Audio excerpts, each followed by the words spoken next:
O tema da nossa reflexão é o luto. De fato, é sempre difícil lidar com a perda dos nossos entes queridos, principalmente quando é repentino e quando são muito jovens. Quem sofre esta perda, este luto, no início não vê nenhum sentido. A pessoa só sente angústia, desespero e uma forte saudade. O fato é que em toda a história da humanidade, todos nascem e todos morrem. Podemos achar que sabemos lidar com isso, mas no fundo não sabemos.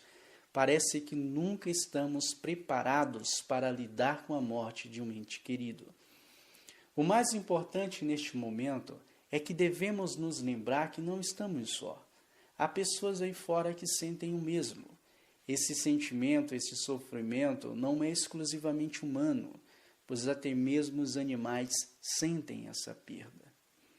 Em algum lugar do planeta, neste exato momento, alguma mãe está sentindo a falta do seu filho, o filho a falta dos pais, o marido a falta da esposa, a irmã a falta do irmão e assim por diante. O fato é que esta dor, este sofrimento intenso, aos poucos vai diminuindo. Até porque se esse sofrimento não diminuir com o tempo, significa que a pessoa não conseguiu lidar com seus sentimentos. Significa que a dor foi tão intensa que superou as suas defesas psicológicas. Significa que a pessoa entrou em depressão. A depressão ela pode ser dividida, classificada de duas formas. Tem a depressão reativa e a depressão endógena. A depressão reativa é consequência de uma perda significativa na vida da pessoa. E no caso do luto, é a perda de um ente querido. A depressão endógena, ela é estrutural. A situação clínica já existia. A perda de um ente querido apenas agrava uma depressão já existente. Quando a pessoa entra em depressão, ela tende a considerar o seu passado um grande desastre. O presente sem nenhum sentido e o futuro sem nenhuma perspectiva. Ou seja, a vida parece não fazer mais sentido. Isso ocorre porque a pessoa perde a capacidade de projetar significado à vida. E este fato demonstra que a depressão não é uma tristeza qualquer. A depressão é uma doença e, portanto, precisa ser tratada. Quanto ao tratamento, existe basicamente um tratamento medicamentoso e um psicoterápico. É o mais comum. O medicamentoso implica na utilização de medicamentos antidepressivos. Quanto à psicoterapia, existem diversas técnicas. Podemos citar como exemplo a psicoterapia cognitiva comportamental e a psicoterapia de orientação analítica. O mais adequado é um tratamento multidisciplinar, ou seja, um tratamento que envolva a participação de vários profissionais que atuam em diferentes áreas. Vamos citar como exemplo um nutricionista, um profissional de educação física, entre outros. É importante também a participação dos familiares e amigos. E é exatamente este esforço conjunto que possibilita a eficácia do tratamento. Importante lembrar que o luto não é considerado uma patologia. O luto é um processo absolutamente natural que deve ser vivenciado. A dor decorrente da perda de um ente querido, ela tende naturalmente a diminuir com o tempo.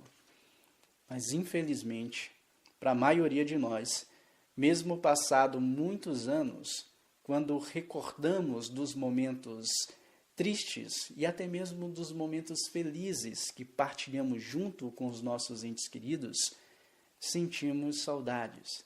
E a saudade tende a despertar uma sensação desagradável. Sofremos e ficamos revoltados. Mas isso também não é uma regra. Não existe regra quando se trata de seres humanos. Há indivíduos que, depois de muitos anos de reflexões, adquiriram um nível de maturidade, de lucidez, de percepção muito alto. E esses indivíduos vivenciam o processo da morte, do luto, da perda de uma forma natural. E esses indivíduos, ao recordarem dos momentos felizes e até mesmo dos momentos tristes que partilharam junto com o seu ente querido, sofrem e sentem saudade, assim como todo ser humano.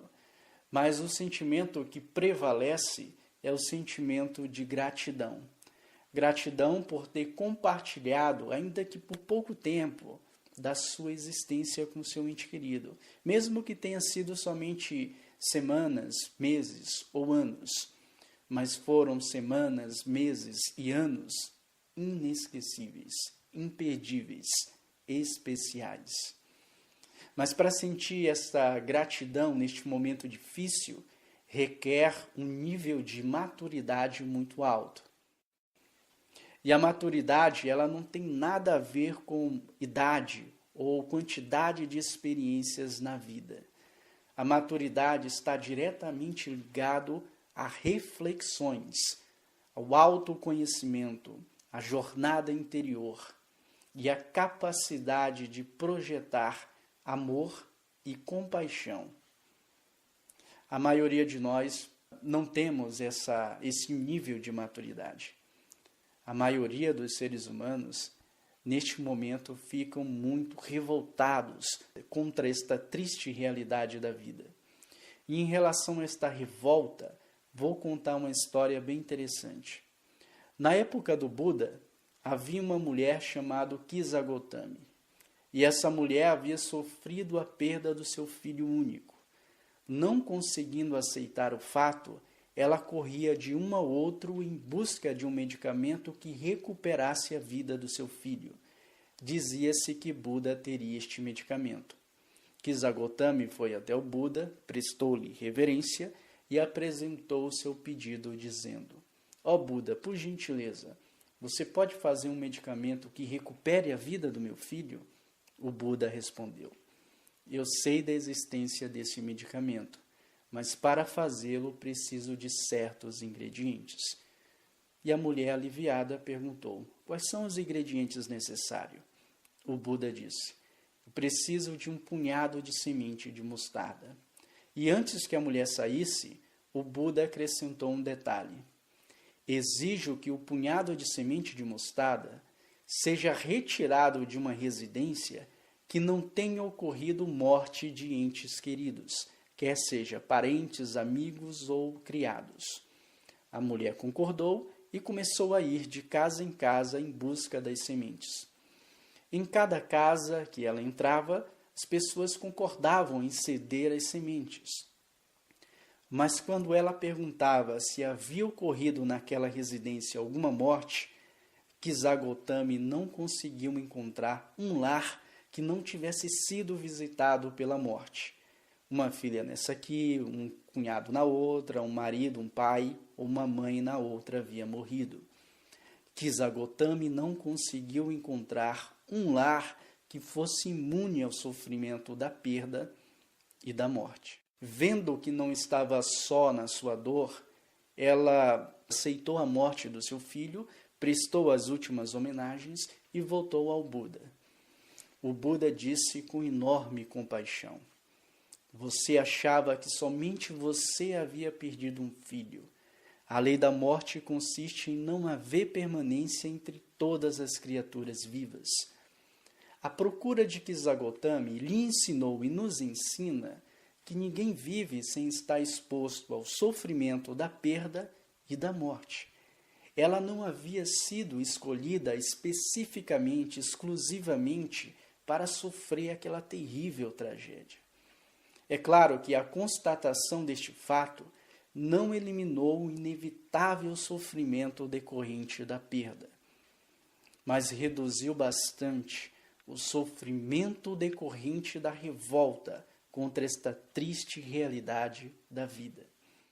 Essa história também nos ensina que devemos encarar a morte como um processo natural do ciclo da vida. Devemos nos conscientizar que o universo está sempre em transformação. Nada permanece o mesmo por muito tempo. Tudo, mais cedo ou mais tarde, vai mudar. E a mudança pode ser boa ou ruim. Isso vai depender da nossa perspectiva. E é exatamente esta mudança constante e inevitável que mantém o fluxo da vida. Portanto, deixe fluir. Permita que os seus pensamentos assustadores e os seus sentimentos de raiva, de frustração, de dor, de revolta, permita que tudo isso exista. Leve tudo isso à mente. Desta forma você poderá analisá-los e reavaliá-los. E desta forma você estará escrevendo uma nova história e adquirindo maturidade. Não adianta negar esses sentimentos, não esconda esses sentimentos, pois negar esses sentimentos e pensamentos equivale a negar o que há de mais profundo, sincero e verdadeiro dentro de você. Equivale a negar a si mesmo. Não faça isso. Aceite a si mesmo na sua integralidade, com todos os seus defeitos e virtudes. Permita que isso exista. Vivencie o processo. Se você está sentindo raiva, fique com raiva. Se você está com vontade de chorar, chore. Se você está sofrendo, aceite. Sofra. Mas não se reduza a isso. Você é maior do que um único sentimento. Esse sentimento, esse momento é só uma fase, é um processo, é mais uma experiência. Permita que isso exista. Deixe fluir.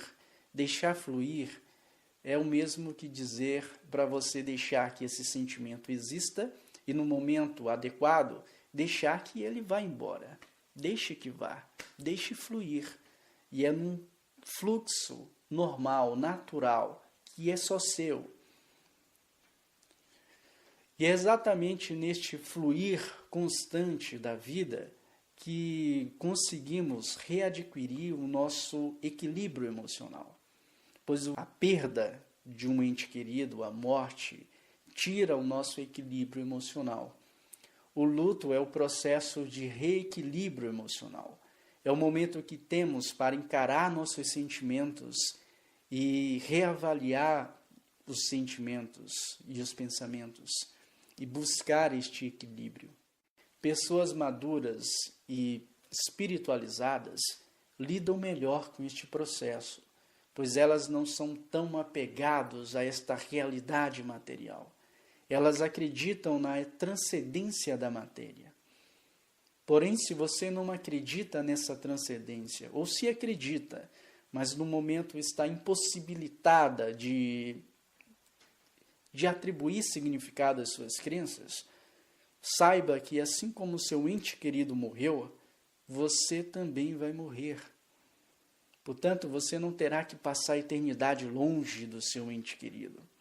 E este simples fato da nossa impermanência, da nossa mortalidade, já é um grande consolo. Se você observar à sua volta, tudo isso aqui, este planeta, essa natureza, tudo isso não passa de uma grande hospedaria. Estamos aqui só de passagem. O que aconteceu foi que o seu ente querido partiu na sua frente, só isso. Logo, logo será a sua vez. Todos nós teremos que passar por isso. Se você observar bem, perceberá que lhe resta poucos anos de vida. A expectativa de vida no Brasil gira em torno de 75 anos. Se você tem uma vida saudável, se você tem uma alimentação balanceada, pratique exercícios físicos regularmente, realiza exames médicos preventivos periodicamente, a sua expectativa de vida aumenta. Mas ainda assim, no quadro geral, considerando a melhor das expectativas, é pouco tempo. É pouco tempo considerando tudo aquilo que a vida tem a oferecer.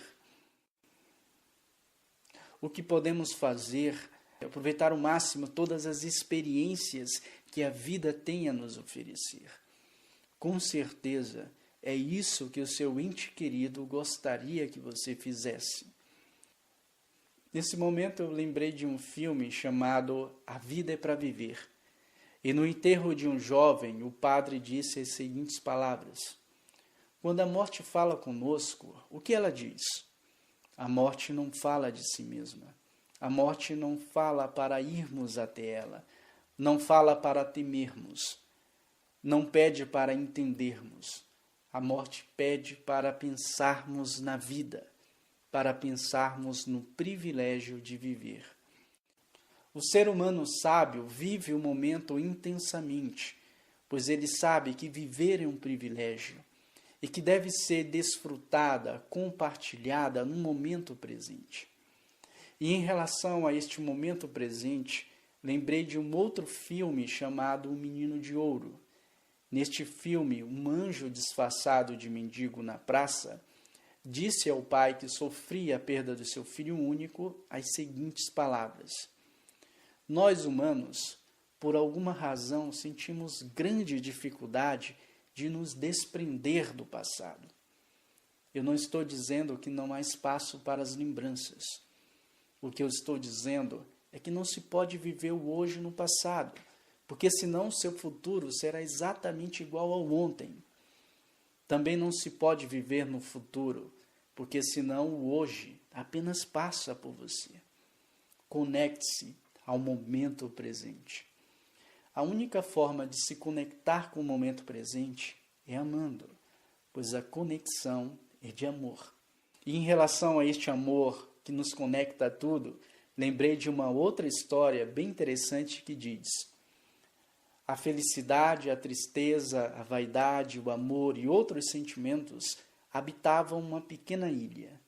E essa ilha ficava a alguns quilômetros de distância do litoral.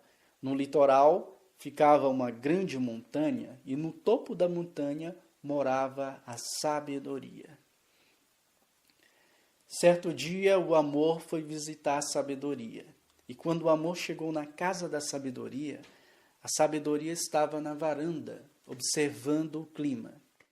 A sabedoria olhou para o amor e disse: dentro de algumas horas vai formar uma grande tempestade. O nível do mar vai subir tanto que a sua pequena ilha vai ficar submersa.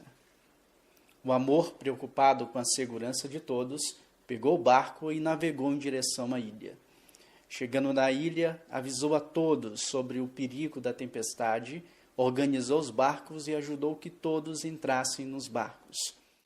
Quando o amor percebeu que todos estavam em segurança nos barcos e que o nível da água começava a subir, o amor olhou para o lado, olhou para o outro e não encontrou nenhum barco disponível.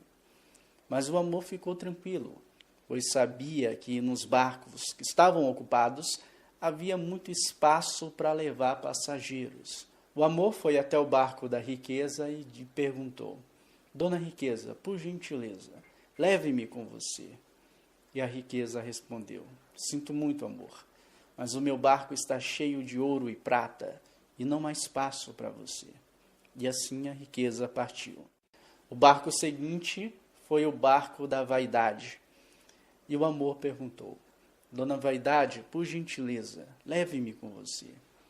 E a vaidade disse: sinto muito, amor, mas eu gastei muito dinheiro para mandar polir este barco. E eu não quero nenhuma sujeira nele. Você está todo molhado e sujo de areia. E assim a vaidade partiu. O barco seguinte foi o barco da felicidade. Mas a felicidade estava tão alegre, cantando alto, que nem ouviu o amor chamar. E assim partiu. O barco seguinte foi o barco da tristeza. E o amor perguntou: Dona Tristeza, por gentileza, leve-me com você. E a tristeza disse: sinto muito, amor, mas eu estou tão triste, tão deprimido, que eu prefiro ficar só. E assim partiu. Ao longe vinha um barco, e no barco estava remando um velhinho. O velhinho chegou perto do amor e disse: suba a bordo, amor, eu levo você. O amor ficou tão contente, tão feliz, que não lembrou de perguntar o nome do velhinho. Chegando na casa da sabedoria, no alto da montanha, o amor foi até a sabedoria e perguntou: Dona Sabedoria, por gentileza, você pode me dizer o nome daquele velhinho que me amparou? E a sabedoria disse: o nome dele é Tempo. O amor, surpreso, perguntou: Tempo? Mas por que ele me ajudou? A sabedoria respondeu: porque só o tempo é capaz de entender e ajudar um grande amor. É o tempo que acalma as paixões indevidas, ensinando que tudo tem o seu momento certo. É o tempo que ajuda as feridas a cicatrizarem. É o tempo que alivia as dores intensas, colocando o algodão anestesiante nas chagas abertas. É o tempo que nos possibilita, através do exercício da reflexão, adquirir sabedoria, discernimento, maturidade e lucidez. É o tempo que desenha marca nas faces e espalha neve branca nos cabelos. É o tempo que nos ajuda a colecionar paciência, quando o passo já se faz mais lento. É o tempo que dissipa o que é ilusório e desnecessário e revela o que é essencial na vida. O tempo é este grande mestre que ensina sem pressa e espera pacientemente que cada um se disponha a crescer, a amadurecer e se colocar a serviço, manifestando sempre o amor e a compaixão. É o tempo que demonstra de forma inequívoca que o amor supera toda dor, todo sofrimento, doença e a morte, e fica do nosso lado para sempre. O amor está no barco do tempo, demonstrando que é sempre tempo de amar. O tempo não leva no seu barco sentimentos, porque os sentimentos são transitórios, são passageiros. O tempo só leva no seu barco aquilo que é eterno, e o amor é eterno. O amor é mais do que um sentimento, o amor é uma ideia, é uma perspectiva. E esse amor está dentro de cada ser humano. E o que nos conecta, nos liga aos nossos entes queridos, não é o sangue, traços genéticos, religião, nacionalidade, não. O que nos liga aos nossos entes queridos, o que nos conecta, é o laço de amor. E este laço, esta conexão de amor, não se rompe com a morte. Se você está sofrendo a perda de um ente querido, aquiete-se, silencie, respire, olhe para dentro de si, para além da dúvida, da razão, do sofrimento. E lá no fundo do seu ser, você verá e sentirá este laço, esta conexão de amor. E perceberá que o seu pai, o seu filho, o seu irmão, sua esposa, o seu ente querido nunca partiu. Perceberá que Deus, a existência, o amor, o todo, ou o nome que você queira dar, não levou. Ele sempre esteve e estará com você. Mantenha a chama do amor sempre presente e a escuridão será dissipada. Lembre-se, nada neste mundo é eterno, nada permanecerá.